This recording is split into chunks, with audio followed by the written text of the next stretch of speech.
பாஞ்சால தேசத்தை சந்திரவம்ச மன்னரான துருபதன் ஆட்சி செய்தார். இவரது நாட்டின் தலைநகரம் காம்பில்யம். இவர் துரோணாச்சாரியாருடன் சிறுவயதில் நட்புடன் இருந்தார்.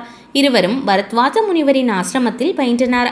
அப்போது துருபதன் பிற்காலத்தில்தான் மன்னரானதும் துரோணருக்கு தன் நாட்டில் பங்கு கொடுப்பதாக வாக்குறுதி கொடுத்தார். துருபதன் மன்னரான பின் வாக்குறுதியை நிறைவேற்றவில்லை. இதனால் இருவருக்கும் பகை ஏற்பட்டது. துரோணாச்சாரியார் தன் சீடர்களான பாண்டவர்களை கொண்டு துருபதனை போரில் வென்று அவமானப்படுத்தினார். இந்த அவமானம் துருபதனின் மனதில் ஆறாத வடுவாக பதிந்தது. துரோணாச்சாரியாரை பழிவாங்க யாகம் நடத்தினார். யாகத்தின் பயனாக திருஷ்டத்யும்னன் என்ற மகனும் திரௌபதி என்ற மகளும் பிறந்தனர். துரோணாச்சாரியாரை கொல்வதற்காகவே திருஷ்டத்யும்னனையும் மன்னர் துருபதன் வளர்த்தார். துருபதன் தனது மகள் திரௌபதிக்கு திருமணம் நடத்த விரும்பினான். அக்கால முறைப்படி சுயம்வரத்தை நடத்தினார். அதில் இளவரசர்களுக்கு போட்டி நடத்தப்படும். அதில் வெற்றி பெறுபவர் இளவரசியை மணந்து கொள்வார். சுயம்வரம் நிகழ்ச்சியில் போட்டி நடத்தப்பட்டது. சுழன்று கொண்டிருக்கும் மீனின் கண்ணை கீழே உள்ள ஒரு தட்டில் தெரியும் பிம்பத்தை பார்த்தே அம்பெய்த வேண்டும். அனைவருக்கும் இது சவாலாக இருந்தது. பல முயற்சி செய்தும் பலனில்லை. வில்லின் நாணை கூட பலரால் வளைக்க முடியவில்லை.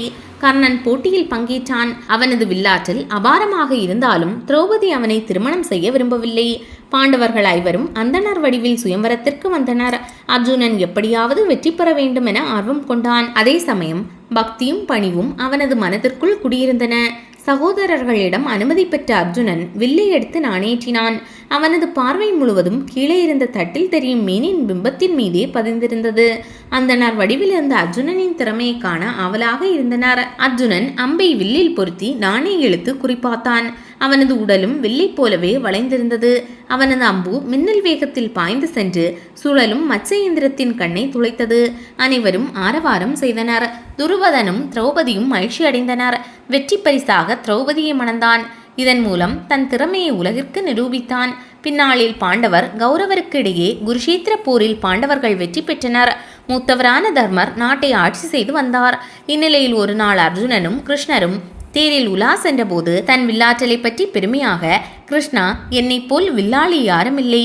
போரில் என் சாதனைகளை நீயே பார்த்தாயே என்றான் அர்ஜுனன். கிருஷ்ணர் பதில் பேசாமல் தேரை செலுத்தியபடி இருந்தார். சற்று நேரம் சென்றதும் தேரை நிறுத்திவிட்டு, அர்ஜுனா, அந்த மரத்தை பார். அதில் ஒரு சிறிய பறவை உட்கார்ந்திருப்பது தெரிகிறதா என கேட்டார். ஆமாம் கிருஷ்ணா, பறவை இருக்கிறது என்றான். சரி, ஒரே அம்பில் அந்த பறவையின் கண்ணை குறிவைத்து அடிக்க முடியுமா என கேட்டார். அர்ஜுனன் சிரித்தான். என்ன கிருஷ்ணா இது, பறவையின் கண்ணை அடிப்பது பெரிய விஷயமா என்ன? இதோ செய்கிறேன் என வில்லை கையில் எடுத்தான். அவன் அம்பு தொடுத்து குறிப்பார்க்க தொடங்குவதற்குள் கிருஷ்ணர் தன் நாடகத்தை தொடங்கினார். திடீரென அந்த மரத்தில் ஒரே நேரத்தில் பல பறவைகள் கண்ணுக்கு தெரிந்தன. கிருஷ்ணா, என்ன இது, ஒரே மரத்தில் நிறைய பறவைகள் தெரிகிறதே என வியப்புடன் கேட்டான். எத்தனை பறவைகள் தெரிகிறது என கேட்டார். அர்ஜுனன் திணறியபடி, ஒருமுறை பார்த்தால் ஒன்றாக தெரிகிறது, மறுமுறை பார்த்தால் பலவாக தெரிகிறதே என்றான். அவனால் இலக்கை குறிவைக்க முடியவில்லை. அப்போது கிருஷ்ணர், உன் வில்லாற்றல் பற்றி பெருமையாக பேசினாயே, ஆனால் இலக்கை குறிவைக்க என் அருள் தேவையாக இருக்கிறது பார்த்தாயா?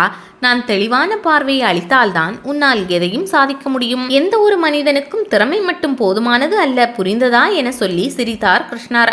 அப்போதுதான் அவனுக்கு தான் செய்த தவறு புரிந்தது. கடவுளின் கருணையை உணரவிடாமல் கர்வம் தடுக்கிறது என்பதை உணர்ந்தான். பணிவுடன், மன்னிக்க வேண்டும் கிருஷ்ணா, அறியாமையால் பேசிவிட்டேன்.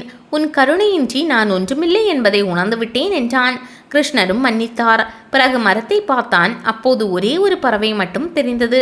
எளிதாக அந்த பறவையின் கண்ணை அம்பெய்து வீழ்த்தினான். திறமை இருந்தாலும் கடவுளின் கருணை இருந்தால் மட்டுமே வெற்றி கிடைக்கும் என்பதை இந்நிகழ்ச்சி உணர்த்துகிறது.